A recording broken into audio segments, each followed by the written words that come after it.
Halo, aku Dewi Sinta Wulandari, aku mahasiswa RPL Angkatan 2025 Akademi Farmasi Yamasi Makassar.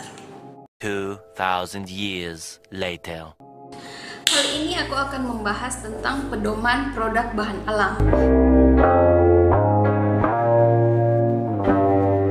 Ruang lingkup pedoman produk bahan alam itu mencakup seluruh siklus hidup produk dan pengawasan dimulai sejak awal pemilihan bahan baku, proses produksi, hingga pemantauan ketat setelah produk tersebut beredar luas di pasaran. Tujuan utamanya adalah secara absolut menjamin keamanan, khasiat manfaat, serta mutu produk yang pada akhirnya akan dikonsumsi oleh masyarakat. Berikut adalah rincian ruang lingkup utama dalam pedoman produk bahan alam. Yang pertama yaitu klasifikasi produk. Dimulai dari jamu.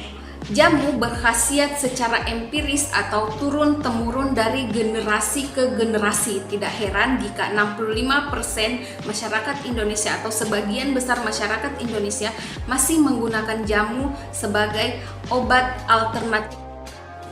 Yang kedua adalah OHT. Khasiat dari OHT ini atau obat herbal terstandar ini telah melalui uji praklinik pada hewan. Yang ketiga adalah fitofarmaka, di mana khasiat dari fitofarmaka ini telah melalui uji klinik pada manusia atau setara dengan obat medis modern.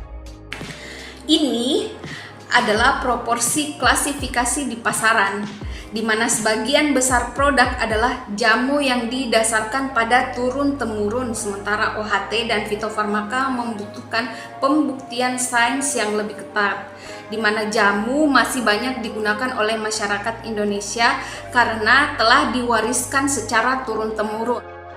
Disusul oleh OHT yang digunakan sebesar 25% oleh penduduk Indonesia, kemudian fitofarmaka yang masih belum begitu populer di kalangan masyarakat Indonesia. Yang kedua dari ruang lingkup pedoman produk bahan alam ini yaitu standarisasi bahan baku. Yang ini menjamin bahwa tanaman atau bahan dasar yang digunakan memiliki kualitas yang konsisten melalui determinasi tanaman, yaitu memastikan kebenaran dan keaslian spesies tanaman yang digunakan.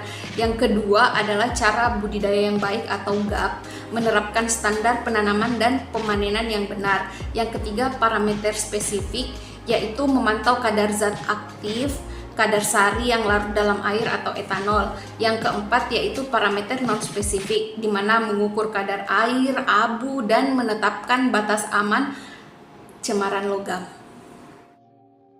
Yang ketiga adalah proses produksi cara pembuatan obat tradisional yang baik atau CPOTB, di mana prosesnya meliputi klasifikasi fasilitas, termasuk penentuan wewenang produksi apakah termasuk IOT, UKOT atau UMOT, terus sanitasi dan higieni, lalu validasi peralatan, kemudian dokumentasi. Sanitasi dan higieni sendiri yaitu penerapan protokol kebersihan ketat yang untuk fasilitas produksi dan seluruh personel operasional. Sementara validasi peralatan yaitu peralatan dikalibrasi dan divalidasi untuk mencegah risiko terjadinya kontaminasi silang antar produk. Sementara dokumentasi yaitu proses pencatatan komprehensif setiap batch untuk menjamin ketelusuran jika ada keluhan. Yang keempat adalah pengujian mutu dan keamanan, meliputi uji cemaran, yaitu memastikan produk berada di bawah batas aman logam berat, mikroba, patogen, dan jamur aflatoksin. Yang kedua bebas BKO, yaitu pengujian ketat menjamin produk bebas dari bahan kimia obat sintesis seperti paracetamol atau sildenafil. Yang ketiga uji toksisitas, yaitu menilai potensi efek samping beracun, baik efek samping jangka pendek maupun efek samping jangka panjang. Yang keempat adalah menentukan masa kadaluarsa produk dalam berbagai kondisi penyimpanan, dan ini adalah perbandingan uji stabilitas atau masa kadaluarsa obat yang mencakup jamu, hanya bisa disimpan paling lama selama 6 bulan. Kemudian jamu dalam bentuk serbuk kering itu bisa sampai 1 tahun atau 12 bulan. Kemudian OHT yang dalam bentuk kapsul itu bisa disimpan selama 24 bulan, dan fitofarmaka bisa disimpan selama 30. Jadi penentuan masa kadaluarsa produk bahan alam itu bergantung pada bentuk sediaan dan tingkat stabilitas bahan.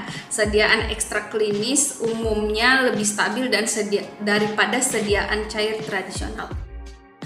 Yang kelima pada pedoman produk bahan alam yaitu penandaan dan klaim etiket. Berikut adalah regulasi kemasan produk. Yang pertama, klaim khasiat. Harus akurat dan sesuai dengan level klasifikasinya, apakah dia jamu, AHT, atau fitofarmaka. Yang kedua, peringatan khusus. Pencantuman wajib misalnya tidak boleh digunakan untuk wanita hamil. Yang ketiga, logo golongan. Wajib memuat logo ranting daun untuk jamu, bintang 3 OHT, dan jari-jari salju pada fitofarmaka. Pemerintah mengatur secara ketat informasi apa saja yang boleh dan tidak boleh dicantumkan pada kemasan produk bahan alam. Yang tidak boleh misalnya dicantumkan apabila mengkonsumsi produk ini penyakit akan segera sembuh atau penyakit sembuh dengan cepat. Itu tidak boleh. Dan yang terakhir pada pedoman produk bahan alam adalah pengawasan post market. Ini adalah pengawasan setelah produk dijual ke masyarakat. Biasanya dilakukan dengan 2 cara, yaitu sampling atau pengujian ulang produk yang diambil dari toko atau apotik. Dan yang kedua adalah pharmacovigilance, yaitu pemantauan dan pelaporan efek samping yang mungkin muncul setelah penggunaan luas di masyarakat. Dan berikut adalah pengawasan post market yang meliputi sampling rutin dan pharmacovigilance menunjukkan tren penurunan laporan efek samping yang signifikan sejalan dengan penerapan CPOTB yang makin ketat. Demikianlah presentasi aku mengenai produk bahan alam.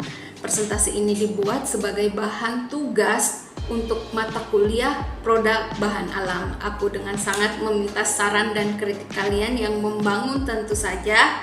Dan demikianlah, sampai jumpa di next video. Dadah, jangan lupa subscribe, like, dan share.